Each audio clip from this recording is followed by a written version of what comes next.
France Culture. 7h-9h, les matins du samedi. Nicolas Herbeau. La transition de la semaine nous emmène en Bretagne, région française dont la qualité de l'eau est souvent pointée du doigt. Dans un rapport publié en 2023, l'Observatoire de l'environnement en Bretagne estimait que plus de 99% des eaux bretonnes étaient contaminées par des pesticides. Une nouvelle enquête que vient de publier le site Splan, média breton indépendant d'enquête donc, met au jour une autre source de pollution des eaux, des rivières et des eaux souterraines, celle causée par l'exploitation minière. Bonjour Célia Isoard. Bonjour. Journaliste indépendante, vous êtes à l'origine avec deux autres consoeurs de cette enquête qui démontre que la mine de Glomel dans les Côtes d'Armor, en plein centre de la Bretagne, contamine son environnement et notamment les cours d'eau avec des métaux toxiques. Racontez-nous d'abord comment est-ce que vous êtes arrivé à ces conclusions. Vous avez dû vous-même, pour les besoins de cette enquête, réaliser des prélèvements et des analyses. Exactement.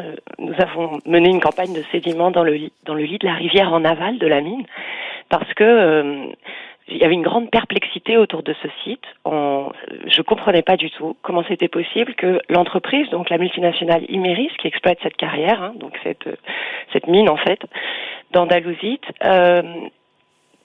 disait qu'il y avait absolument aucun impact sur les eaux. Et alors même qu'elle rejette 1,5 million de mètres cubes d'effluents industriels dans une réserve naturelle régionale en amont de 2 captages d'eau potable qui alimentent la région. Donc, comment c'était possible, étant donné ce que contiennent ces effluents industriels, qui sont des métaux lourds, effectivement, entre autres. Alors, des métaux lourds, est-ce que vous pouvez nous dire exactement de quoi il s'agit et peut-être même nous présenter un peu cette mine? Vous parlez de carrière ouverte, à quoi ça ressemble? Alors là, c'est vraiment une belle mine à ciel ouvert de magazine, c'est-à-dire des fosses. Donc là, il y a une extension pour une 4e fosse qui a été autorisée récemment, c'est ce qui est contesté localement. Ce sont des fosses de jusqu'à 80 mètres de profondeur, font plusieurs dizaines de terrains de football. C'est assez difficile à imaginer si on ne le voit pas. Et tout autour, on a des terrils, des montagnes de résidus, de déchets miniers, d'où s'échappe une poussière grise. Donc c'est un site colossal, qui s'appelle administrativement une carrière, mais qui, au vu de son fonctionnement, devrait s'appeler une mine, parce qu'en fait, il y a énormément de déchets. Il y a très peu de l'andalusite qui peut être valorisée. Donc ça correspond plus au fonctionnement d'une mine en termes d'émissions de déchets, d'émissions toxiques et de prélèvement d'eau. On s'arrête un instant sur l'andalusite que vous citez, c'est ce qui est recherché dans cette mine. L'État, vous l'avez dit, vient d'autoriser la poursuite et l'extension de la mine jusqu'en 2044. Quelle est cette ressource et pourquoi est-ce qu'elle est précieuse ? Alors, effectivement, personne ne connaît l'andalusite, on est d'accord. C'est un minéral industriel qui est utilisé dans la fabrication des matériaux réfractaires. Donc, on va trouver de l'andalusite dans les fours pour brûler les déchets, les fours pour les fonderies, les fours nucléaire, voilà, toutes sortes de dans un milieu très industriel, on n'en a pas chez nous, on n'est pas confronté à ce minéral. Non, on trouve éventuellement de l'andalusite dans des blocs moteurs de camions, mais c'est très indirect. Par contre, notre industrie elle est fondée sur la maîtrise des hautes températures, donc effectivement, ce genre de minerai est très important dans ce contexte. Vous avez cité l'entreprise qui exploite la mine Imerys, que vous citez d'ailleurs dans votre article et dans votre enquête. Elle estime œuvrer pour la transition écologique, ne pas rejeter de métaux lourds dans la nature, avec des études à l'appui qu'elle paie elle-même. Justement, vous, ce qui vous mettez au jour dans votre enquête, c'est la différence entre le discours de cette entreprise et la réalité que vous avez constatée avec les prélèvements et les analyses que vous avez menées sur le terrain.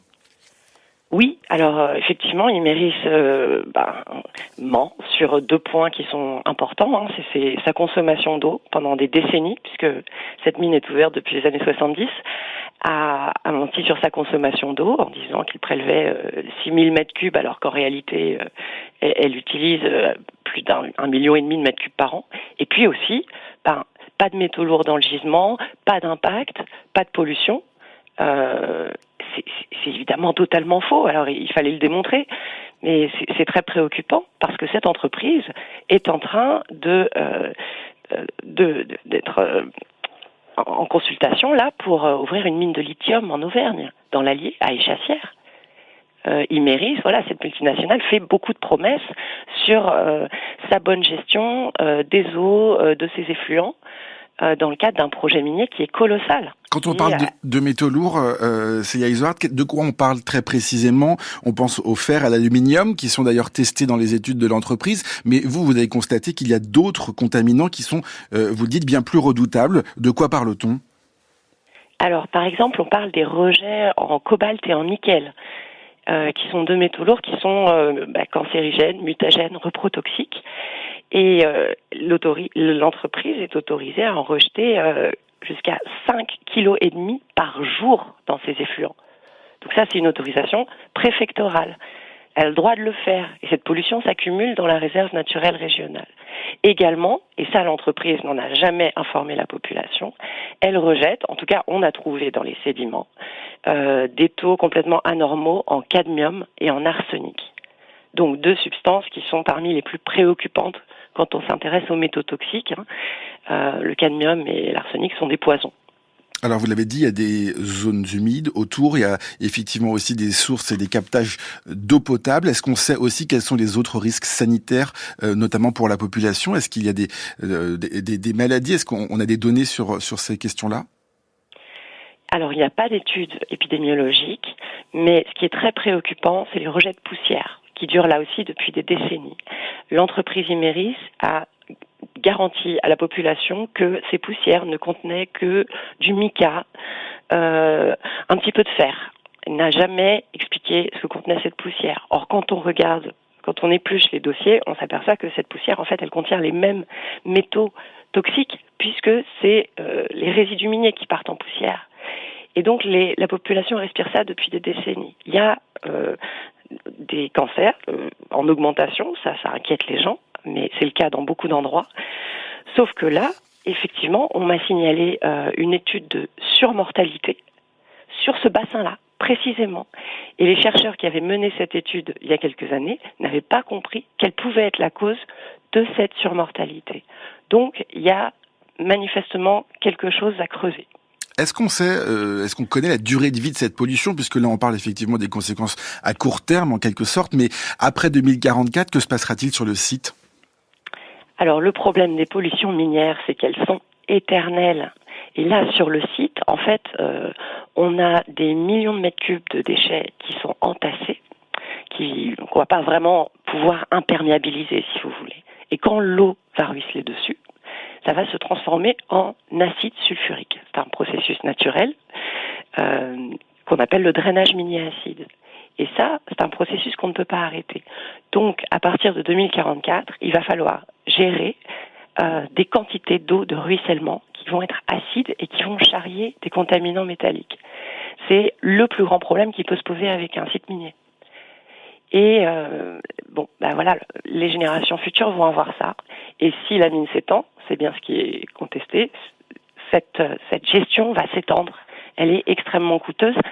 Aujourd'hui, même pour des sites beaucoup plus petits, qui génèrent un drainage minier acide et dont l'État doit s'occuper. Alors justement, puisque vous parlez des autres sites, si on dézoome un tout petit peu sur la Bretagne, est-ce qu'on sait combien il existe de mines ou de projets de mines en cours de ce type-là en France?